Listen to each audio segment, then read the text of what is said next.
ministère de la vérité restauratrice Mivresse avec Dr Gaoudé, tu connaîtras la vérité et la vérité t'affranchira.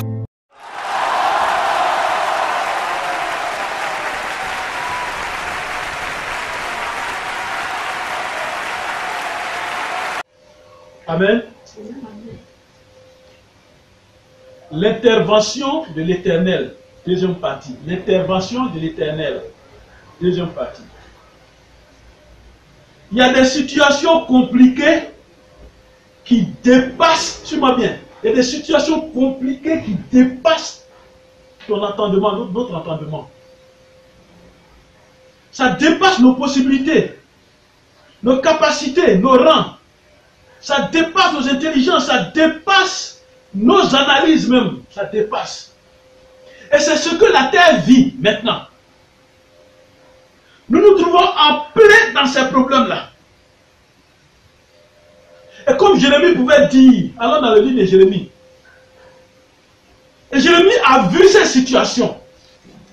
L'Éternel a utilisé Jérémie et il a vu ces situations. Et Jérémie va se plaindre, Jérémie va parler. Allons dans Jérémie 15, verset 18. Et la parole de Dieu dit, Jérémie va commencer à se plaindre. Jérémie va, par rapport à ces situations que toi-même tu vis avec moi. Nous sommes tous témoins de ces situations terrestres actuellement. Regarde ce que Jérémie va dire. Jérémie 15, verset 18, la parole de Dieu dit. Suis-moi très bien. Pourquoi ma souffrance est-elle continuelle? Toi qui m'écoutes. Pourquoi cette souffrance terrestre, cette souffrance des humains sur la terre actuellement est-elle continuelle? Pourquoi cette souffrance continue? Voilà la question qu'on se pose. Pourquoi ma plaie est-elle douloureuse? Pourquoi cette maladie est tellement douloureuse? Est-elle douloureuse? Pourquoi ma plaie est-elle douloureuse?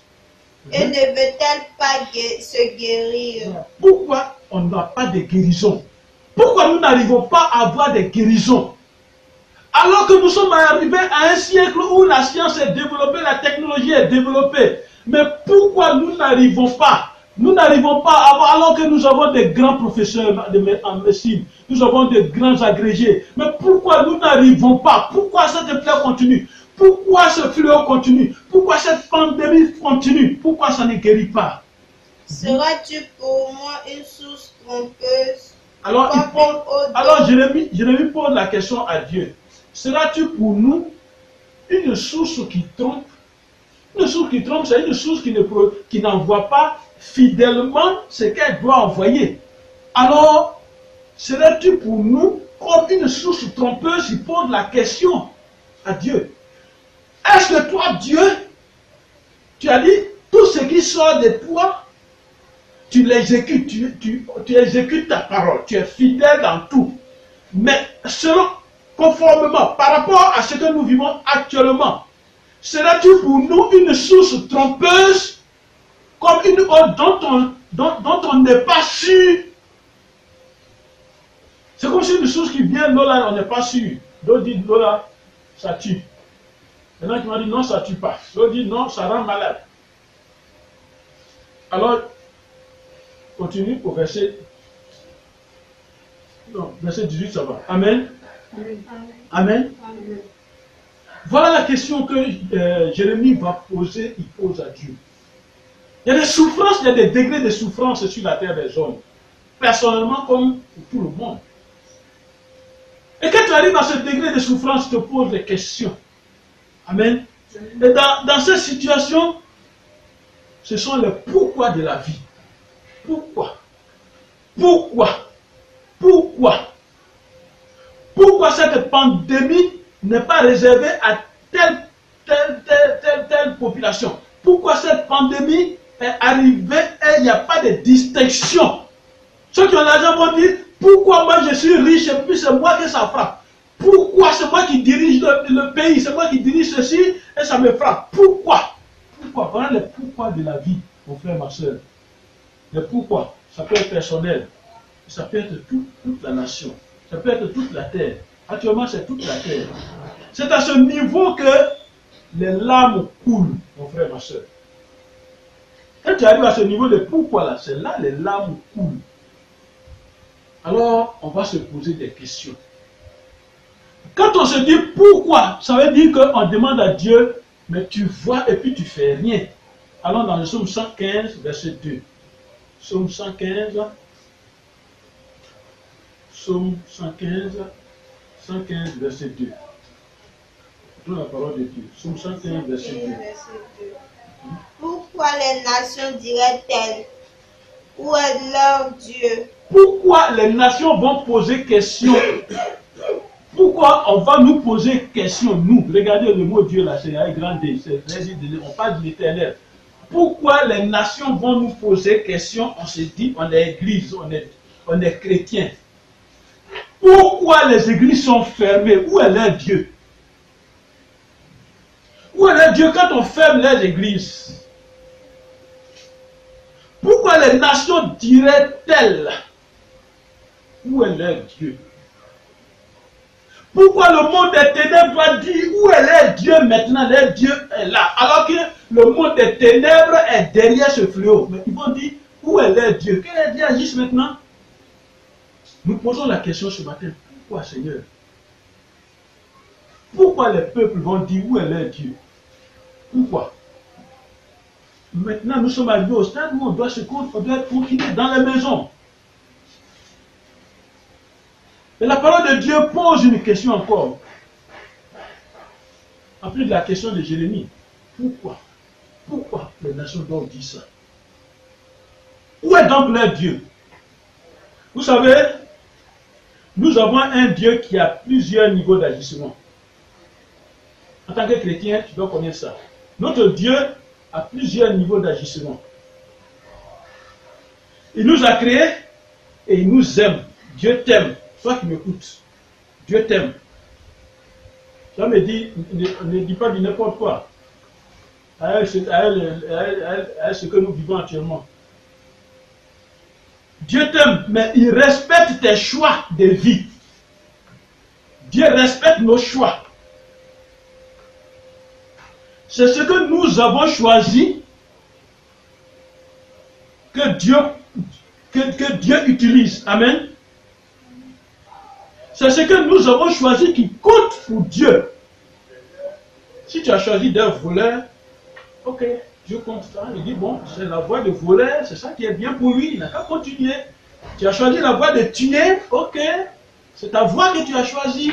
Tu as choisi la voie de prier, Dieu dit, c'est ta voie que tu as choisie. C'est pourquoi il n'a pas de chicotte derrière nous. Tu peux égorger, il dit, il faut égorger quelqu'un, c'est ta voie que tu as choisie. Est-ce que nous avons choisi, c'est ce que nous avons choisi devant Dieu, c'est ce que Dieu, lui, il compte. Et c'est pourquoi la Bible dit, quel est l'homme qui craint l'Éternel? Quel est l'homme qui craint l'Éternel? L'Éternel lui montre la voie qu'il doit choisir. Dieu montre la voie. Celui qui doit choisir, celui qui craint l'Éternel, Dieu lui montre la voie qu'il doit choisir. Amen. Amen. Amen. Amen. Notre Dieu n'intervient pas comme un robot. Écoute-moi bien. Notre Dieu n'intervient pas comme un robot. Je veux 1 million, en même temps Dieu donne 1 million. Je veux voiture, Dieu donne voiture. Non, il n'est pas un robot, ce n'est pas un ordinateur. On a rentré les données, ça va sortir comme on a demandé. Non, ce n'est pas ça. Amen. Il voit bien nos problèmes. Mais qui s'est adressé à lui? C'est la question. Il voit bien nos problèmes, mais qui s'est adressé à lui? Jérémie a posé des questions. Pourquoi ma situation est-elle continuelle? Pourquoi la plaie continue? Pourquoi les maladies continuent? Mais quand il a posé la question à Dieu, qu'est-ce que tu tires de cette question, toi qui m'écoutes? Qui peut intervenir? Amen. Regardez, quelqu'un marche, il se plaint tout seul, ou bien il est dans sa chambre, il se plaint tout seul, sans demander de secours, il se plaint. Qui va venir à son secours? Tu te plains, comme on le voit dans les rues, il gesticule, Il n'a pas de téléphone, rien dans les oreilles, mais il gesticule parce qu'il a un problème, il gesticule. Mais tu ne t'es pas confié à quelqu'un, tu n'as pas demandé de secours. Qui va venir à ton secours? C'est pourquoi je te conseille de revoir la vidéo sur le secours de l'Éternel, le secours. Amen. Qui peut intervenir? Alors écoutons ce que l'Éternel a dit à Jérémie. Et c'est à toi, et c'est à moi, c'est à nous que Dieu parle. Reprenons Jérémie 15. Allons dans Jérémie 15. Jérémie chapitre 15. Et cette fois-ci, allons au verset 19. Écoutez ce que l'Éternel va dire. Quand Jérémie a posé la question, il dit, c'est pourquoi ainsi parle l'Éternel. Si tu te rattaches à moi. Si tu te rattaches à moi, si toi et moi, nous faisons un. Si tu es avec moi, tu te rattaches à moi, tu te confies à moi, tu me donnes tout. Je te répondrai. Moi, je vais te répondre. Mais si tu ne t'attaches pas à moi, moi je te regarde. Je te regarde. Si tu t'attaches à moi, si tu me prends comme ton confident, si tu me prends comme ton secours, si tu te confies à moi, tu t'attaches à moi, moi je vais te répondre. Mais si tu ne t'attaches pas à moi, voilà, continue. Et tu te tiendras devant moi. Et tu te tiendras devant moi.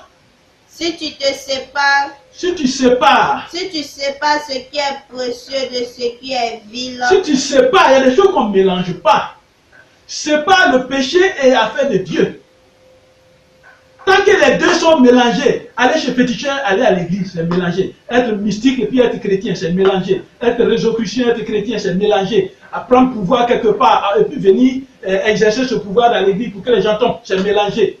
Dieu te dit, si tu sépares ce qui est précieux de ce qui est vil, si tu les sépares, tu seras comme ma bouche. Voilà, Jérémie, tu seras comme ma bouche. Pourquoi Dieu dit ça? Si tu t'attaches à Dieu et que tu te sépares des choses de ce monde et que tu prends Dieu pour appui, quand toi qui vas vivre ce genre de vie-là, ce que tu vas dire qui va sortir de ta bouche va agir. Et quand tu vas parler à un fleuve, tu dis arrête-toi, le fleuve va s'arrêter. Amen. Et continue, il dit c'est à eux de revenir à toi. Il dit c'est à eux de revenir à toi. Hein. C'est à eux. Mais ce n'est pas à toi de retourner vers eux. Voilà. Ce n'est pas Dieu qui doit venir à nous. Hein. C'est nous, on doit changer et puis aller vers Dieu. Aujourd'hui là, maintenant, dans ce siècle, il y a beaucoup de morts. Est-ce que Dieu a un problème? C'est nous qui avons un problème. L'homme mort vivant, Dieu le voit. Amen. Mais ce sont les vivants qui louent Dieu, qui glorifient Dieu. Amen. C'est pourquoi il dit, mais ce n'est pas à toi de retourner vers eux, toi Dieu. C'est nous, on doit retourner à Dieu. Retournons à Dieu. C'est le signe ça. Retournons à Dieu. Retournons à Dieu. Il continue, il dit, jusqu'au verset 21, on continue. Je te rendrai pour ce peuple comme une forte muraille d'airain. Voilà, alors si tu as ce comportement, voilà comment je vais faire de toi. Je te rendrai pour ce peuple-là, pour ces humains-là, comme une forte muraille d'airain. C'est-à-dire une clôture, un mur qui va entourer ta maison. Hein, mais ce mur-là, c'est un métal, ce n'est pas brique, ça sera comme un métal. Ça dit quoi? Tu seras tellement fort et protégé. Une forteresse de l'Éternel, et tout ce que tu vas faire, personne, rien ne peut t'arriver. Il dit quoi? Ils te feront la guerre. Ils te feront la guerre. Je te conseille cela. C'est l'Éternel qui parle. Ils te feront la guerre. Que ce soit coronavirus, que ce soit les autres virus, que ce soit les hommes physiques comme spirituels, que ce soit les hommes chimiques. Ils te feront la guerre. Mais ils ne te vaincront pas. Et puis il continue, il dit, car je serai avec toi pour te sauver et te délivrer, dit l'Éternel. Je serai avec toi pour te sauver et pour te délivrer, dit l'Éternel. Vous voyez, le cheminement des conditions de l'Éternel. Amen. Et au verset 21 dit, je te délivrerai de la main des méchants. Je te délivrerai de la main de ce fléau. Je te sauverai de la main des violents. Amen. Alors, dans la Bible, Daniel était un homme de prière. Amen. Daniel était un homme de prière. Et si tu prends l'habitude de méditer le livre de Daniel régulièrement, ta spiritualité va se réveiller. Amen. Mais un complot a été monté contre Daniel. Et je vais te parler de ce complot, tu le connais. Et quand il a su, Daniel, comme d'habitude, il a continué ses prières, il priait 3 fois par jour. Parce qu'il y a un décret qui avait été signé par le roi. Et ce décret interdisait les prières contre un autre Dieu si ces prières ne sont pas adressées au roi. Alors Daniel, il y a eu un complot contre lui. Et ils ont découvert et ils sont partis dire au roi que le décret que tu as signé, Daniel ne respecte pas. Daniel prie un autre Dieu. Alors on a jeté Daniel de la force au lion. Et c'est une situation difficile. Amen. Voilà un être humain qu'on jette dans la force au lion. C'est une situation difficile. Mais si tu t'attaches à Dieu, dans le quotidien, dans ton quotidien, tu t'attaches à Dieu, l'intervention de Dieu deviendra facile. Amen. Et c'est pourquoi Daniel se trouvant dans la force au lion, l'intervention de Dieu n'a pas été difficile. Parce qu'il a dit, si tu t'attaches à moi, moi aussi je m'attache à toi. Si tu t'attaches à moi et que tu sépares les choses mauvaises et les bonnes, tu les sépares, moi Dieu, je serai avec toi. Et c'est ce que Daniel vivait. Amen. Et vous connaissez la suite de l'histoire de Daniel. Les lions n'ont même pas touché Daniel. Parce que l'intervention de l'Éternel dans ta vie dépend de ta relation avec ton Dieu. Amen. L'intervention de l'Éternel dans ta vie dépend dépend de ta relation avec ton Dieu. Si ta relation avec ton Dieu, c'est une autre relation, parce qu'il y a des relations partielles. Ce n'est pas plein. Des relations d'intérêt. Amen. Et je ne suis pas en train de parler de fréquentation d'église, c'est très bon. Mais quelle est ta relation avec Dieu, avec Jésus? Ta relation, c'est ça qui compte. Il va jamais, le jour du jugement, il ne dira pas il y a combien d'églises tu as fréquenté, combien de fois tu es rentré à l'église. Mais quelle est ta relation avec Dieu? Il dit c'est pourquoi. Parle ainsi par l'Éternel. Si tu te rattaches à moi, je te répondrai et tu te tiendras devant moi. Amen. Mais quelle est ta relation avec Jésus? C'est la même chose dans la fournaise ardente. Si le peuple de Dieu en Égypte n'avait pas crié à leur Dieu, ils n'avaient pas crié leur souffrance, leurs oppressions, leur esclavage à Dieu, Dieu allait les regarder. Il allait les regarder sans rien dire, sans intervenir. Parce que il se contente de ça. C'est ça le contentement de la vie. Les gens arrivent à un moment donné de la vie, se contentent de ce qu'ils sont, de ce qu'ils ont, d'où ils sont. Si Moïse n'avait pas parlé durement à Dieu, Dieu n'allait pas intervenir.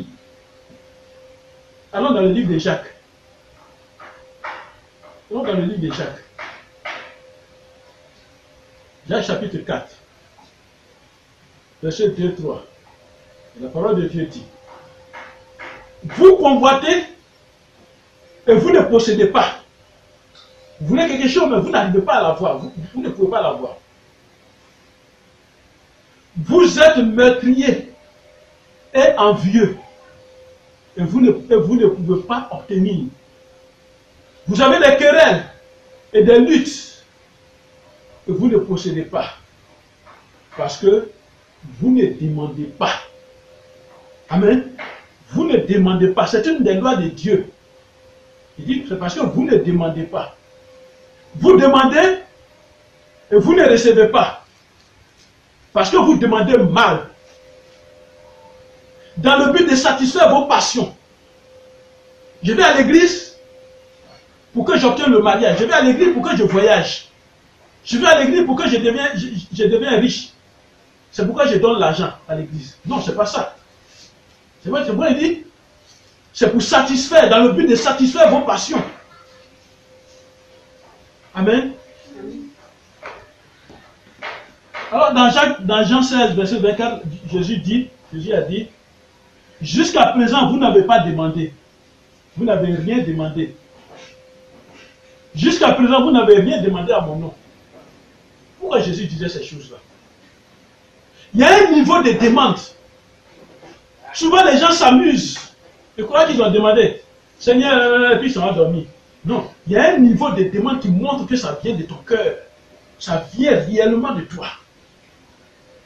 C'est pas parce que tu es obligé de prier avant de dormir, tu as fait un bavardage, tu dis tu as demandé à Dieu. Non, c'est pas ça. Dieu regarde le cœur. C'est le cœur qui regarde. C'est le cœur. Avant de choisir David comme roi, tous les enfants de papa de David sont passés devant le prophète. Le prophète dit non, c'est pas lui. C'est pas lui. Et puis, on a envoyé David. Il a regardé David, dit c'est lui. Les gens sont étonnés, dit Dieu ne regarde pas vos habits. Dieu ne regarde pas vos voitures. Dieu ne regarde pas le nombre de villas que vous avez. Dieu ne regarde pas le nombre de comptes que vous avez. Mais Dieu regarde le cœur de l'homme. Tu peux avoir un habit déchiré en haillons. Mais c'est ton cœur que Dieu regarde et il t'approuve, il t'accepte. Plus que celui qui a dernier cri de voiture. Il dit, demandez et vous recevrez afin que votre joie soit parfaite. Amen. Anne était stérile. Elle a demandé un enfant. Et dans sa prière, comme elle faisait sa prière en pleurant. Pourquoi? Parce qu'elle est arrivée à un niveau de demande. Elle est arrivée à un niveau de demande. Mon frère, ma soeur, nous sommes arrivés à un niveau de demande sur la terre. Ce n'est pas une simple demande. Aujourd'hui, personne ne prie maintenant pour dire, pour donner des prophéties, pour dire, tu vas voyager, on ne fait plus ça. On a dépassé ce niveau de voyager maintenant. C'est un niveau de demande. Un niveau de demande pour arrêter le fléau. Amen. Et quand on arrive à ce niveau de demande, on fait un avec Dieu et Dieu exauce. On est un avec Dieu et Dieu exauce la prière. Actuellement, la terre tout entière a besoin de délivrance. La terre tout entière, on a besoin de délivrance. Mais comment nous demandons? Nous sommes arrivés au stade de lever les yeux vers l'Éternel. On doit lever les yeux vers l'Éternel même si tu es enfermé dans ta maison. Ce n'est pas parce que tu es enfermé dans ta maison que tu vas maintenant développer ton talent d'artiste ou bien quoi. Mais c'est le moment de lever les yeux vers l'Éternel. Nous devons demander l'intervention de l'Éternel. Pourquoi? Amen. Pourquoi? Même les grandes puissances sont atteintes au maximum.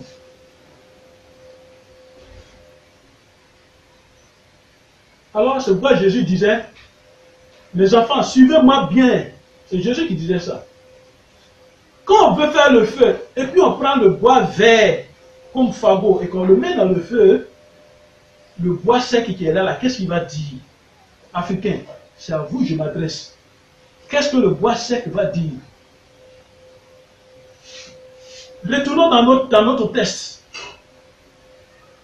Dans Jean 14, verset 9 à 11, la mer était devant.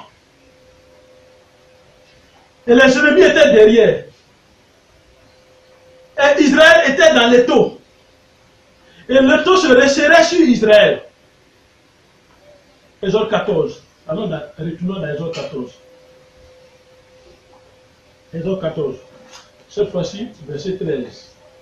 Verset 13, 14. Donc l'étau se resserrait sur Israël. Parce que les ennemis avancent. La mer là, elle bloque. Ils avancent. Au verset 13. Moïse répondit au peuple. Ne craignez rien. Il dit, ne craignez rien. Restez en place. Vous qui m'écoutez, ne craignez rien. Nous sommes arrivés à un stade où la puissance de mon Dieu veut se manifester. Ne craignez rien. Restez en place. Restez dans vos maisons. Écoutez bien. Restez bien en place. Et regardez la délivrance que l'Éternel va vous accorder. Regardez la délivrance que l'Éternel va vous accorder en ce jour. Car les virus que vous voyez aujourd'hui, vous n'allez plus jamais les revoir. Dit l'Éternel. Pourquoi? Parce que l'Éternel combattra pour vous, mais vous gardez le silence. Amen. C'est le même Dieu qui parle toujours. Amen. Une seule parole d'Israël a déclenché, une seule parole, écoutez-moi bien, une seule parole d'Israël a déclenché l'intervention de l'Éternel. Et je veux que chacun de nous sur la terre ne dise pas, moi je ne sais pas prier, je suis seul dans ma maison. Non. Ta seule parole va déclencher l'intervention de l'Éternel. Ne dis pas, non, ce sont les hommes de Dieu qui vont prier, c'est eux qui sont forts, c'est eux qui ont des révélations, c'est eux qui peuvent faire. Non, non, ne dis pas ça. Une seule parole d'Israël a déclenché l'intervention de l'Éternel. Mais avant cette parole, regardez comment Moïse a déclenché l'intervention de l'Éternel. Comment Moïse a déclenché. Écoutez cette parole, écoutez bien. Quand on prend Exode 5, à partir de Exode 5, au verset 23, vous allez écouter ce que la parole que Moïse a prononcée et qui a déclenché l'intervention de l'Éternel en Égypte. Je veux que tu prononces une parole, toi qui m'écoutes. Ne dis pas, et toi, homme de Dieu. Moi, je prononce aussi. Alors, depuis là, Dieu dit à Moïse, va dire à Pharaon, il n'a qu'à libérer mon peuple. Il va, il revient, Dieu dit, retourne encore. Il va, il vient, il dit, retourne encore. Pharaon refuse toujours, Pharaon refuse toujours. Mais écoutez ce que Moïse va dire. Moïse a dit à Dieu, depuis que je suis allé vers Pharaon pour parler à ton nom, depuis que moi je suis parti vers Pharaon pour parler à ton nom, il fait du mal à ce peuple et tu n'as point délivré ton peuple. Il m'a dit, depuis que tu m'envoies vers Pharaon, je vais, Pharaon refuse, je vais, Pharaon refuse, tu dis va, je vais, Pharaon refuse. Toi, tu n'agis pas, tu ne fais rien, mais qui es-tu même? Tu ne fais rien, tu ne délivres pas ton peuple. Il y a quoi? Et quand il a dit ça, Exode 5, verset 23, vous retournez directement dans Exode 6, le tout premier verset d'Exode 6, vous allez écouter l'Éternel parler. Entre Exode 5, verset 23 et Exode 6, verset 1, il n'y a même pas eu une autre parole. Mais écoutez ce que l'Éternel va dire. L'Éternel dit à Moïse, tu verras maintenant, ce que je ferai à Pharaon. Une main puissante le forcera à laisser aller mon peuple. Une main puissante le forcera à les chasser de son pays. Amen. Il a fallu que Moïse parle durement. Je n'ai pas dit d'insulter Dieu, on ne respecte pas Dieu, on l'adore. Mais il faut parler à Dieu, sincèrement. Amen. Amen. Une seule parole. Exode 14. Une seule parole. Une seule parole. Frère, toi qui écoutes, une seule parole. Exode chapitre 14, au verset 11, la parole de Dieu dit. Amen. Exode 14. Écoutez bien la parole de Dieu. Exode chapitre 14. Verset 11. La parole de Dieu dit. Ils dirent à Moïse. Il dit à Moïse. N'y avait-il pas de sépulcres en Égypte? Sans qu'il ne fût besoin. Sans qu'il ne fût besoin de nous mener mourir au désert. Que nous as-tu fait en nous faisant sortir d'Égypte? Voilà, donc ils sont arrivés devant cette situation. L'étau se resserrait. Et puis le peuple a dit à Moïse, est-ce qu'il n'y avait pas de cimetière? Il n'y avait pas de cimetière en Égypte, puis tu nous envoyais ici. Et pendant qu'il parlait, Dieu qui les dirigeait, Dieu entendait. Moïse entendait, le peuple entendait. Il dit, est-ce qu'il n'y avait pas de cimetière en Égypte? Et puis tu nous as envoyés ici pour mourir, ici, là.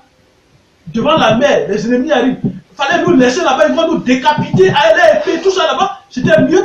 Devant la mer où on avait espoir maintenant, c'est là que tu nous envoies. Sans qu'il ne fût besoin de nous mener mourir au désert. Que nous as-tu fait? Qu'est-ce que tu nous fais comme ça? En nous faisant sortir de l'Égypte, ça veut dire quoi? Voilà une parole qui va déclencher la réponse de Dieu. Allons au verset 18. Regardez maintenant. Et les Égyptiens Maintenant Dieu va parler. Il dit, les Égyptiens sauront que je suis l'Éternel. Quand Pharaon, ses chars et ses cavaliers auront éclaté ma gloire. Mais à quel moment Dieu a dit ça?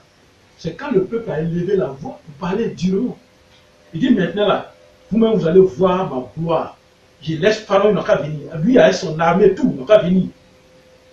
L'Éternel veut faire éclater sa gloire dans cette épidémie-là. Amen. Suis-moi bien. Amen. Amen. C'est ce qu'on appelle le miracle de Dieu. Dans son intervention, l'Éternel fait des miracles à beaucoup de niveaux. Amen. L'Éternel fait des miracles. Il a des niveaux d'intervention. Et nous allons voir ces niveaux d'intervention. Alors tu suis la vidéo suivante. La troisième vidéo, nous allons voir les niveaux d'intervention de l'Éternel.